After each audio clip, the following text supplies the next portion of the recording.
છોટાઉદેપુરથી પાવાગઢ તરફ જઈ રહેલી મધ્યપ્રદેશની બોલેરો ગાડી તેજગઢ પાસે નાળાની દિવાલ ઉપર ચડી જતા અકસ્માત સર્જાયો હતો। 10 જેટલા મુસાફરોને લઈને જઈ રહી હતી બોલેરો ગાડી, જેઓ પાવાગઢ દર્શનાર્થે જઈ રહ્યા હતા, જે અચાનક છોટાઉદેપુર તાલુકાના તેજગઢ પાસે નાળાની દિવાલ ઉપર ચડી જતા અકસ્માત સર્જાયો હતો।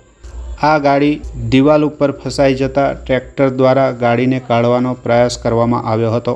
સ્થાનિક લોકોની મદદથી આ ફસાયેલી ગાડીને બહાર કાઢવામાં આવી હતી। ભારે મહેનત બાદ આ ફસાયેલી બોલેરો ગાડીને ટ્રેક્ટર મારફતે બહાર કાઢવામાં આવતા સૌએ હાશકારો અનુભવ્યો હતો, જ્યારે મુસાફરોનો આબાદ બચાવ થયો હતો। પ્રાપ્ત માહિતી અનુસાર વાહન ચાલકને ઝોકું આવી જતા આ ગાડી નાળાની દિવાલ ઉપર ચડી ગઈ હોય તેવી પણ ચર્ચાઓ ચાલતી હતી।